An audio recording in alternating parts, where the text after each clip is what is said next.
ანუ მათ შემოიკრიბეს ირგვლივ რამოდენიმე ასეული შეშლილი, ერთი მაგდენი უტვინოც და ეს ხალხი განაპირობებს მთელ მათ პოლიტიკას.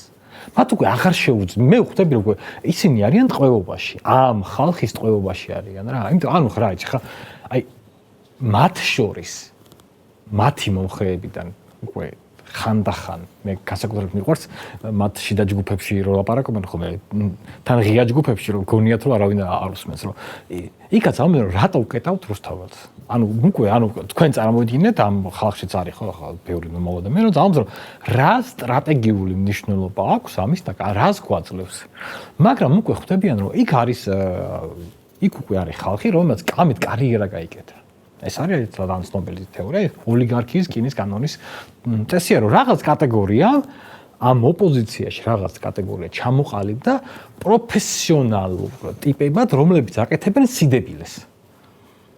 ვაღიაროთ კარგად. სიგიჟეს, სიდებილეს აკეთებენ ძალიან ხარისხიანად, რომელიც უშედეგოა, მაგრამ უკვე ამაზე არის აგებული რა, რომ აი ანუ მთელი რაღაცნაირი აი მოცემულობა აქვს, რომ აი რაღაც ამბავი მოხდება იმავე დღეს დაიწერება პოსტები დაიწერება, რაღაცა სიტყვები ეს რაღაც მესამე ხარისხოვანი ინფლუენსერები დაწერენ რაღაცებს, მე გამოვლენ 200 კაცი ვითომ გადაკეტავენ ქუჩებს, მოინდომებენ დადგან კარვები მთელი ეს არის, რომელიც გრძელდება ერთი და რასაც უკვე შალვა ამბობს და მე მეთანხმები მეც იგივე ვთვლი რა რომ სინამდვილეში ქართულ ოცნებას პრობლემებსა რა აქვს ხო პრობლემებსა რა აქვს ყველა რომელიც ამდენი ხანი ახლა ობიექტურად ამბობთ ქართულ ოცნებას ძლიერი კონკურენტი სჭირდება რომ მან ანუ ხო ხტები რა ქართულ ოცნებას დაამუღამა დებილებთან ბრძოლა. დაამოღამა კი არა, ჩამოყალიბდა. მე სხვა რამეს ვამბობდი. აი მეც ეგრე მეგონა.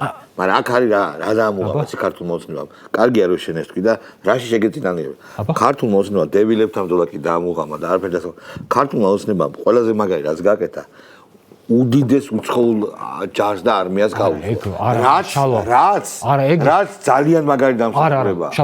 ეს არის აი ეს დაამოღამა, გაიგე? თავარი ეგ არის რა. მეცაც გეტყვი. ქართულმა ოცნებამ სინამდვილეში ამ სუპასაკებთან ქართულმა ოცნებამ სინამდვილეში სოფლიო მასშტაბით აჩვენა რომ რაღაცა იქ კრიზისია.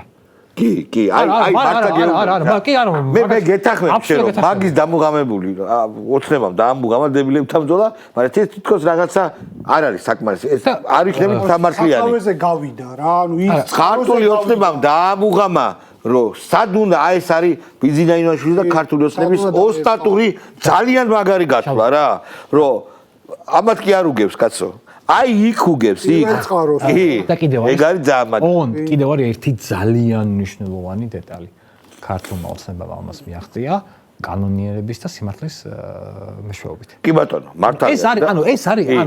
ეს არის ძალიან მნიშვნელოვანი. ანუ შეხედეთ რა. ანუ მთელი ეს დაჭერები და ყველაფერი ხდება, იმიტომ რომ უბრალოდ სხვა გზა არ გაქვს. კი, და პირიქით ხშირად არიცავდნენ კანონს და არიჭერდნენ იმათ. просто უბრალოდ სხვა გზა აღარ არის რა. ანუ და მთელი კი, მართალია. და ამან გამოიწვია. კი ბატონო. ხო, დავთარგმნე, ამან გამოიწვია რომ ხალხს ემპათია არ აქვს. არა აქვს, მართალი ხარ.